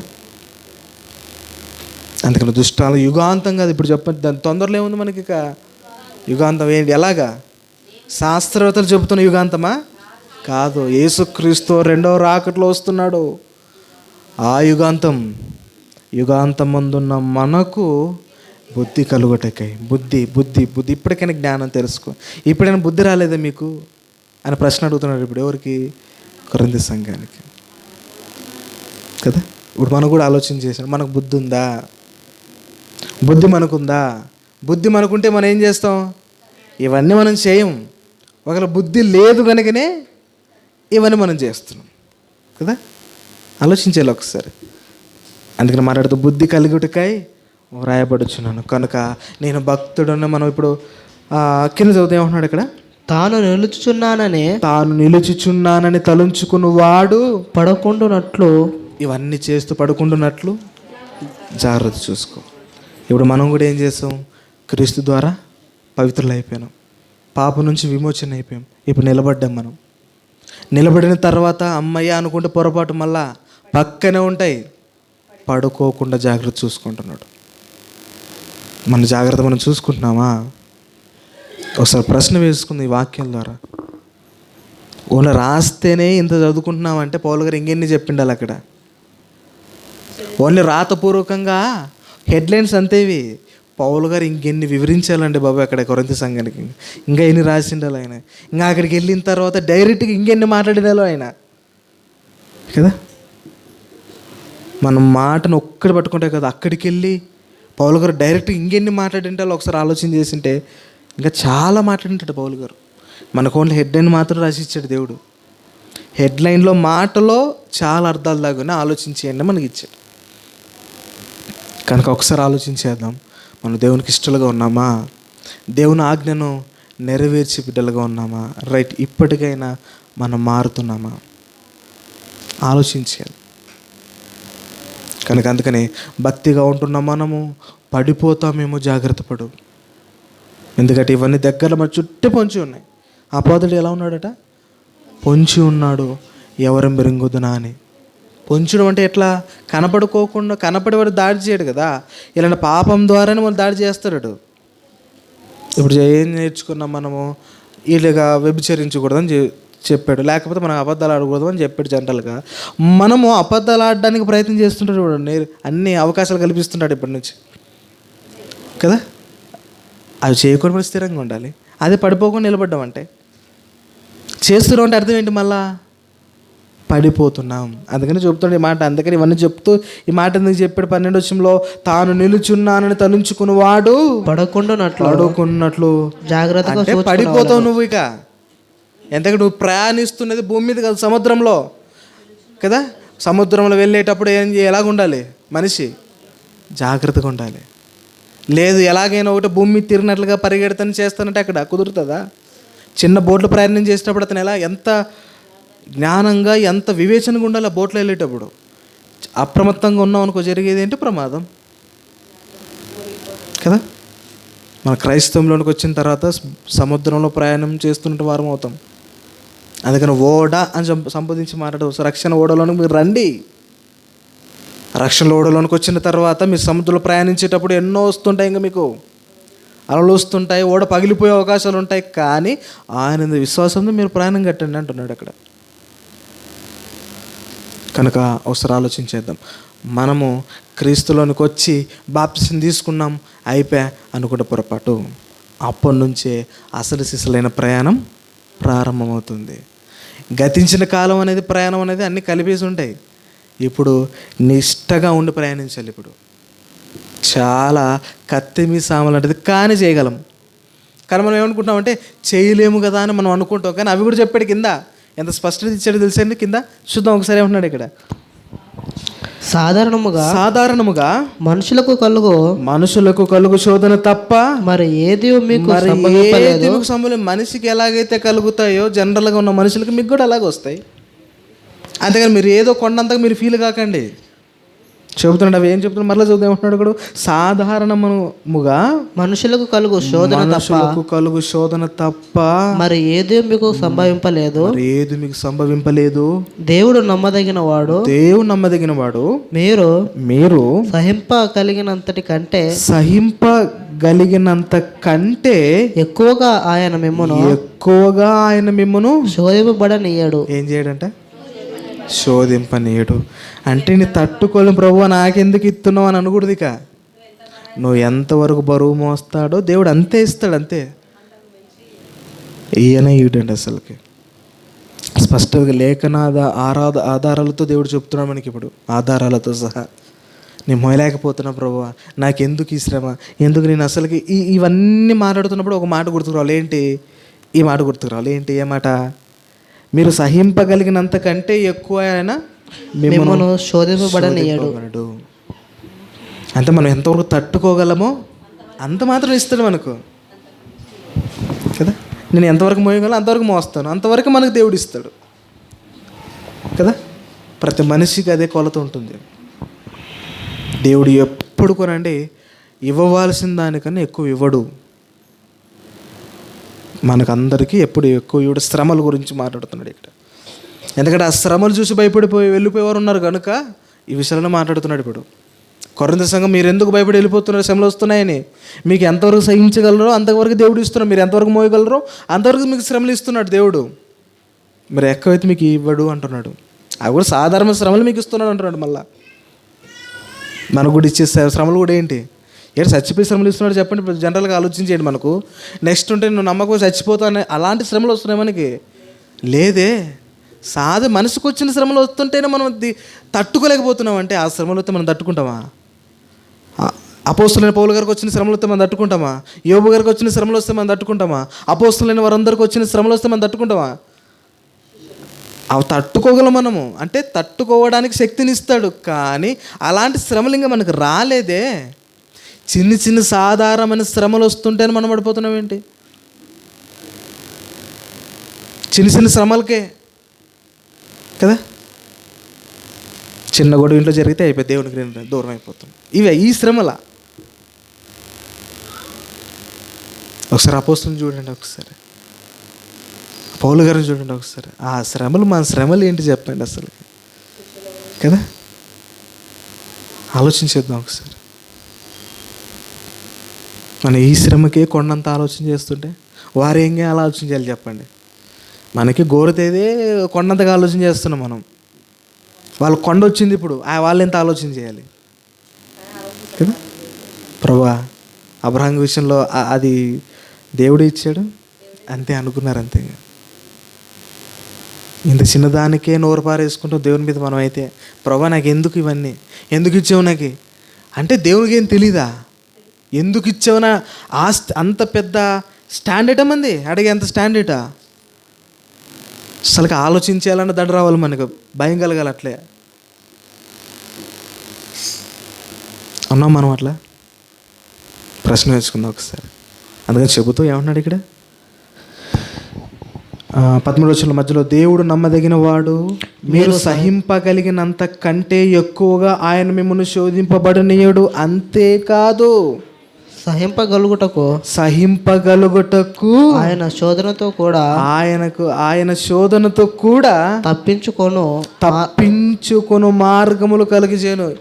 ఇన్ని అవకాశాలు ఇస్తే మనం ఎందుకు తగ్గించుకోలేకపోతున్నాం చూడండి. ఎంత అనాలోచితంగా మనం ఉన్నాం తెలుసా జనరల్గా ఆలోచన చేస్తే ఈ వాటను బట్టి. ఇప్పుడు అక్కడ గుంటుంది, ఆ మార్గం 2 మార్గాలు ఉన్నప్పుడు ఏంటి, అక్కడ పడిపోయే మార్గం ఒకటి ఉంది, లేదు అక్కడి నుంచి తప్పించుకుని పోయే మార్గం ఇంకోటి ఇచ్చాడు దేవుడు. కానీ మనం ఏం చేస్తున్నాం తెలుసా, అది ఒక్కటే నాకు మార్గము అని నిలబడి నేను వెళ్ళలేనులే, నేను దాటలేనులే, మనం ఇక్కడే నిలబడి ఆలోచన చేస్తున్నాం. మనం ఇంకో ముందు దారి ఉందయ్యా, అక్కడికి వెళ్తే నీకు అనేకమైన మార్గాలు దేవుడు ఏర్పరచం చేస్తాడని చెబుతున్నా మనిషి ఎందుకు ఆలోచించలేకపోతున్నాడు. నువ్వు వెళ్ళు, నీకు నేను ఉన్నాను కదన్న ధైర్యాన్ని ఇస్తున్నా సరే మనిషి ఎందుకు పడిపోతున్నాడు. ఎంత స్పష్టంగా ఎంత ధైర్యపరిచే మాట చూడండి. ఇది ఏమన్నాడు అక్కడ, మీరు సహింపగలిగినంత ఎక్కువగా మిమ్మల్ని శోధింపబడనీయడు, అంతేకాదు సహింపగలుగుటకు ఆయన శోధనతో కూడా, ఆయన శోధన అంటే మనకు శోధిస్తాడు, సహిస్తాడు, అంటే మనం సహించగలిగినంత శోధన మనకి ఇస్తాడు, తట్టుకోగలిగే శోధన మనకి ఇస్తాడు. అంతేకాదు ఇంకేమంటున్నాడు ఇక్కడ, సహింపగలుగుటకు ఆయన శోధనతో కూడా తప్పించుకున్న మార్గములు కలుగు చేయను. మన మార్గాలు ఉన్నాయి, మనమే కనపడుకోకుండా ఉన్నాం, మనకి కనపడట్లేదు అది. అందుకని అందులైన వారలారా అంటాడు కదా. అప్పుడు మనల్ని ఏం చేసాడు, మనం ఎత్తరాలని గుడ్డితనాన్ని కలిగి చేసాడు. అంతే కనపడలేదు. మనకు మార్గాలునే, మనకి అనేకమైన దాన్ని సాల్వ్ చేసుకోవడానికి అవకాశం ఉన్నా దాన్ని ఎదిరించడానికి ధైర్యం ఇస్తానంటున్నాడు, తప్పించుకోవడం మార్గాలు ఉన్నాయంటున్నాడు. మనం ఎందుకు అధైర్యపడుతున్నాం? మనం ఇంకా ఇంత హామీ ఇచ్చాడండి దేవుడు మనకి. ఎంత హామీ ఇచ్చాడు తెలుసా? అసలుకి ఈ మాటను చదువుతున్న మనలో కలగాల్సింది ఏంటో తెలుసా? ధైర్యం. మీరు పదాన్ని నేను ఉన్నాను కదా. ఎవరు అంటున్నది ఆ మాట? సాక్షాత్తు దేవుడు అంటుంటే ఇంక మనకి ఎవరు కాదు చెప్పండి ఇక కదా. ఒక పోలీసు వెళ్ళేటప్పుడు నేను ఉన్నాను పద అంటే మనకి ఎంత ధైర్యం వస్తుంది కదా. సాక్షాత్తు ఏకంగా ఈ ముఖ్యమంత్రి వచ్చి నువ్వు ఏం చేస్తావు చేయి, నేను ఉన్నానంటే ఇంకెంత ధైర్యం వస్తుంది చెప్పండి. నువ్వు చంపు నేను ఉంటానంటారా చెప్పండి. కొంతమంది రాజకీయ నాయకులు జరిగేది ఏంటి, నువ్వు చంపు నేను చూసుకుంటాను కదా అంటారా అన్నప్పుడు చంపుతున్నా కానీ అసలు ఎంత ధైర్యంగా చంపుతాడు చెప్పండి. ఆ మనిషిని చంపుతున్నా ఎంత ధైర్యంగా చంపుతాడు. ఎందుకు? నా వెనకల ఆయన అధికారి ఉన్నాడు. చంపడానికి అంత ధైర్యం ఉంటే ఈ శ్రమలు వస్తున్నప్పుడు ఒక వ్యక్తిగా నువ్వు అంత ధైర్యపడుతున్నావంటే ఈ సృష్టిని సృజించిన ఆ సృష్టికర్త నేనున్నాను పద నువ్వు అధైర్యపడుకుంటున్నాడు. మనం ఇంకెంత ధైర్యంగా ఉండాలి చెప్పండి మనం ఇక కదా. ఆలోచించేద్దాం ఒకసారి. ఇంత అథారిటీ ఇంత వెనక నడిపిస్తా నేను అంటుంటే మనం భయపడి వెనక వస్తున్నాం అంటే మనం ఇంకెంత పెరిగివారని చెప్పండి. అందుకని ప్రకటన గ్రంథంలో ఒక మాట ఉంటుంది. ఏ మాట చూద్దాం ఒకసారి. ఎందుకంటే ఈ మాటను బట్టి మనం పిరికివారమా ధైర్యవంతులమా అర్థం చేసుకోవాలి. ఒకవేళ పిరికివారంగా ఉంటే ఏమవుతుందో చూడాలి మనం. అక్కడ ప్రకటన గ్రంథంలో ఒక మాట ఉంటుంది. ఏమంటున్నాడు అక్కడ? ఏమంటున్నాడు అక్కడ? పిరికివారును, ప్రకటన గ్రంథం 21వ అధ్యాయము 8వ వచనం చూద్దాం. ఏమన్నాడు అక్కడ చూద్దాం. పిరికివారును అవిశ్వాసులను అసహ్యులను నరహంతకులను వ్యభిచారులను తాంత్రికులను విగ్రహారాధకులను అబద్ధికులందరూ అగ్ని గంధకముతో మండు గుండములో పాలు పొందుదురు. ఇది రెండవ మరణం. మొదటి స్థానంలో ఉండేది ఎవరు? పిరిగారే. భయపడేవారిని పిరిగారు అంటారు కదా. మరి మనం దేని చూసి భయపడుతున్నాం? చిన్న చిన్న శ్రమలుగా భయపడుతున్నామా? అంటే సాల్వ్ చేసుకోలేనంత బలహీనంగా మనం ఉన్నాం. మనం అట్లయితే మొత్తానికి మనం శారీరకంగా ధైర్యవంతులేమో కదా, అన్ని ఎదిరించే ధైర్యం ఉందేమో. ఆత్మ విషయంలో ధైర్యం ఉందా? ఎదిరించగలవా? శ్రమలను తట్టుకొని నిలబడగలవా? ఆలోచించాలి ఒకసారి. మన పిరికివారమా ధైర్యవంతులమా? ఎందుకంటే పిరిగివారు దేవుని విషయంలో పిరిగివారుగా ఉంటే దేవుని రాజ్యంలో రారు, రెండో మరణానికి వెళ్ళిపోతారు. స్పష్టంగా చెప్పాడు ఇక్కడ దేవుడు. ఇంతవరకు మనం మత్తయి సువార్తలు చూసుకున్నాం కదా. ఇంత ధైర్యాన్ని మనకి ఇస్తున్నా అధైర్యపడుతున్నామంటే పిరిగివారుగా ఉన్నామంటే మనకు కన్ఫర్మ్గా వచ్చేది ఏంటి చెప్పండి? పిరిగివారుగా ఉంటే కన్ఫర్మ్గా మనకు వచ్చేది ఏంటి? అయితే నరకమే. ఇక అసలు ఆలోచించేద్దాం. నేను పిరికివారనా? శ్రమలకు భయపడి వెనకడికేసి దేవుని దగ్గర దూరం అయిపోవడం, ఇవన్నీ ఏంటి అనుకుంటున్నారు? ఆలోచించాలి ఒకసారి. అందుకనే ఇవన్నీ మనకు పౌలు గారు చెబుతున్నాడు ఆనాడు కొరింథీ సంఘానికి, ఇప్పుడు మనకు కూడా. ఎందుకంటే కొరింథీ సంఘం ఎలా ఉంది తెలుసా? పిరికివారుగా ఉన్నారు వాళ్ళు. ఏ శ్రమ వచ్చినా పడిపోతుంది సడన్గా. ఇంత బరువు పెట్టినా పడిపోతుంది. నువ్వు బరువు ఎంత మోయగలవు తెలుసా? 1000 కేజీలు మోయగలవు, నువ్వు 5 కేజీలకు పడిపోతున్నావు ఏంటి అని అంటున్నాడు ఇప్పుడు పౌలు గారు ఆ సంఘానికి చూసి కదా. మనం కూడా అలాగే ఉన్నామేమో. శ్రమ పెట్టవలసినది 100% పెట్టాలి, ఇంకా పెట్టలే మనకి. 2-3%, 5% మనం పడిపోతున్నాం. నువ్వు పడిపోగల శక్తి దేవుడు నీకు ఇస్తాడు, నువ్వు విశ్వాసంగా ఉంటే. విశ్వాసం లేదా పడిపోతావు, అంతేం లేదు. అందుకనే పౌలు గారు యేసుక్రీస్తు వారు మాట్లాడతారు, శిష్యుల గురించి మాట్లాడుతూ అల్ప విశ్వాసులారా అంటాడు. ఎందుకు?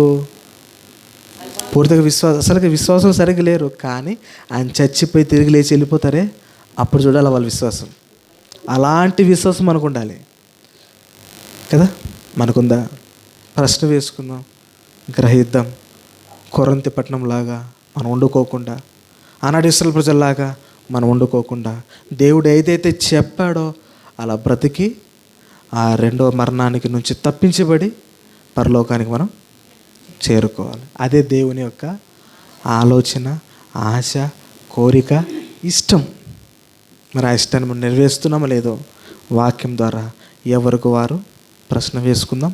ప్రశ్న వేసుకొని ఆ విధంగా మనం బ్రతుకుదాం. కాబట్టి ఈ మాటలను నన్ను హెచ్చరించుకుంటూ మిమ్మల్ని హెచ్చరిస్తూ ఈ మాటలు ముగిస్తున్నాను. కాబట్టి చెప్పబడిన మాటల గురించి చిన్న ప్రార్థన చేస్తున్నాం. ఫలించడం గురించి.